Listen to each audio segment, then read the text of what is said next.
Hello, I'm Chloe Benner. I'm majoring in international relations, and I chose the topic of the global impact of the Olympic Games to get a better understanding of the Olympic Games and how they unite countries as a whole, and to understand some of the pushback of the ecological and economic impacts, and to get a better understanding on how the games work to unite countries and what they signify. What do we as people see the Olympics as?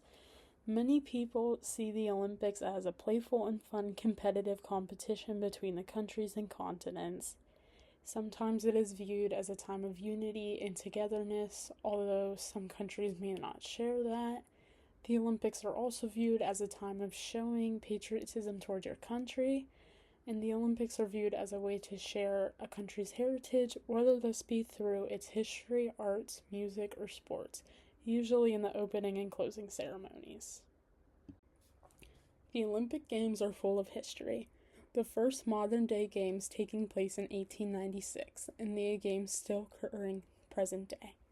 The ancient games were those played by the Greeks in BC and AD. The first modern Olympic Games were held in 1896 in Athens, Greece, where only men were allowed to compete. In 1900 Paris, women were also allowed to compete. In 1908 London, many athletes protested, from Irish athletes boycotting the games, an American athlete, Ralph Rose, not dipping the U.S. flag to salute the king, and Finnish athletes also protested against the Russian ruling in their country. 1916, the games were canceled because of World War I. 1932, the games were held within Los Angeles amidst the Great Depression. To help with the strains at the time, they shortened the schedule to 16 days from the original 79 days. This stayed the tradition from there on out. In 1936, the Berlin Olympics occurred. It's a significant games because it marks a time the games were ruled by the Nazi Party and regime. Many countries, especially the U.S., were said to boycott these Olympics, but never did. Many Jewish athletes did choose to boycott these games. Many anti-Jewish signs and Nazi propaganda were taken down during these games to spread a false image of Germany at the time. The Black American athlete Jesse Owens got 4 gold medals despite the racist ideals by the Nazi agenda and Hitler's push towards the Aryan being a perfect race. The 1972 Olympics were held in Munich, Germany. These games were significant because it's not only one of the biggest Olympics held to that date, but it soon gets overthrown by the terrorist attack by Black September, where 8 members of this group went into the village and killed 2 of the athletes of the Israeli team, holding 9 more hostage. In 1980, the games were held in Moscow, Russia. At the time, the USSR were in rule. Jimmy Carter led a protest with the United States to boycott these games with 70 other countries, which led to one of the lowest attended games. In 2008, the games were held in Beijing and showed the economic aspects of the Olympic Games.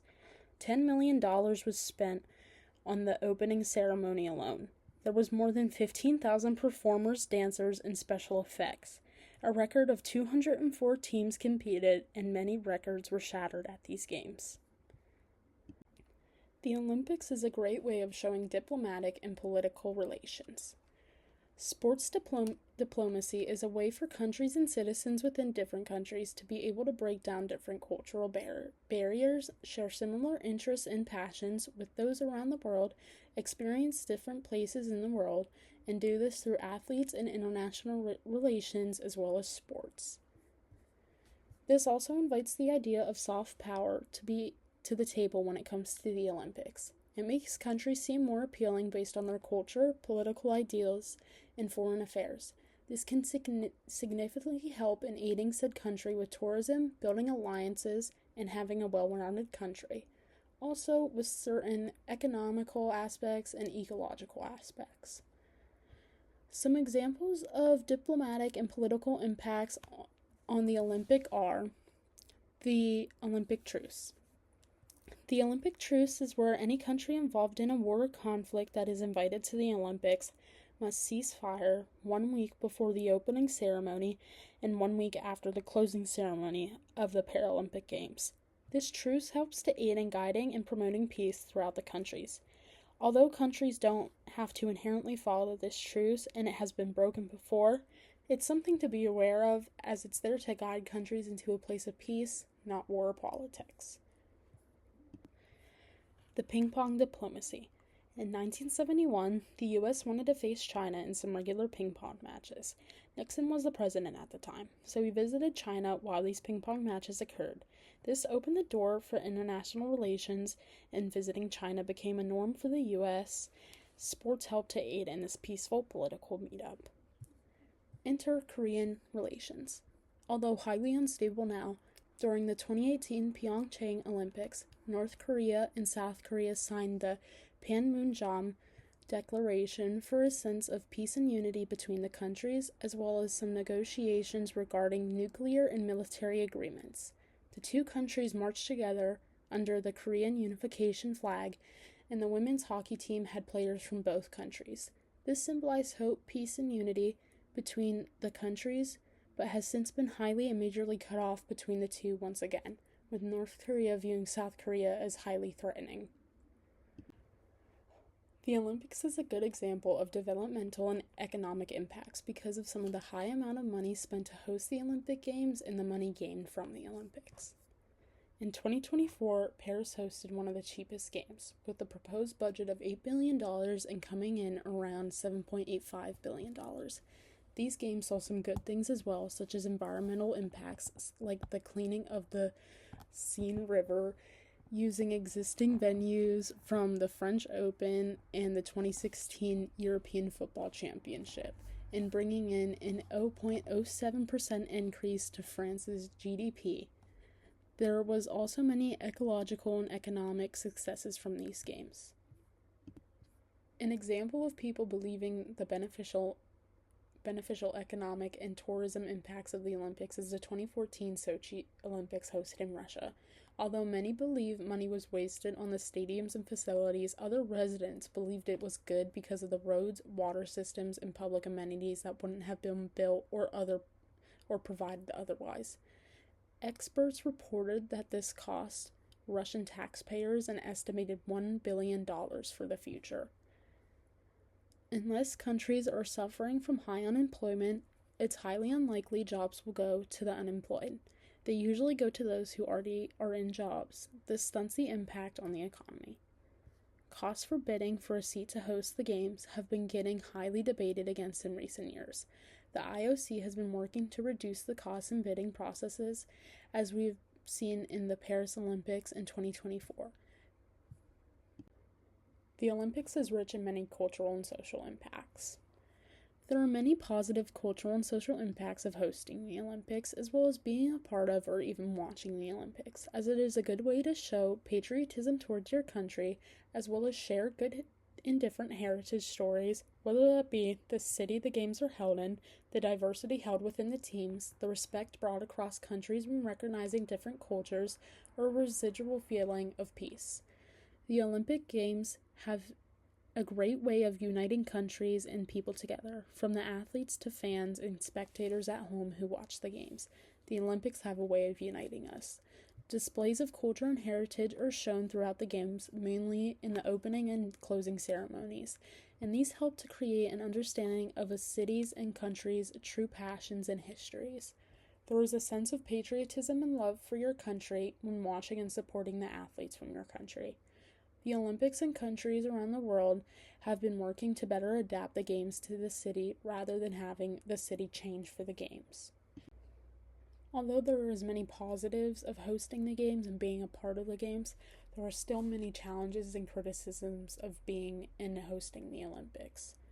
The Olympics face many problems and criticisms with their bidding processes and overspending, threats, terror, and cyber, problems within their host cities, human rights issues, and more.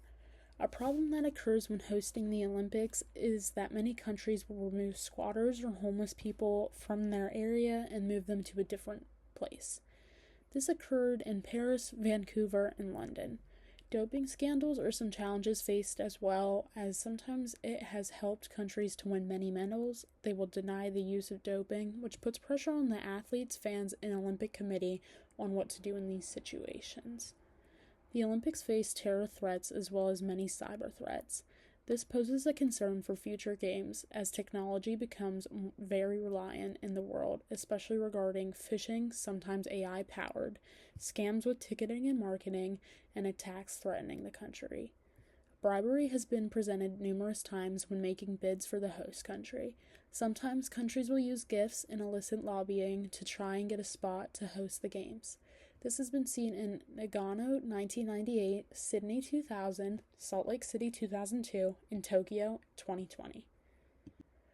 Based on my research of the Olympics, their processes, committees, ideals, and more, I believe that the Olympics are inherently good for the human populace. Although there are many drawbacks, there have now been games for over 100 years. I have felt we are still in the early stages of learning how to work out some of these old processes and get rid of some of the corruption that lies within, to make sure the Olympics remain as one thing, a peaceful and united thing for the countries. Based on uniting countries, the Olympics seems to do a good job of that, especially with having a diverse and inclusive group of athletes within each sport. However, the Olympics still seems to lack basic things that could really impact certain countries' futures, such as economic and ecological aspects.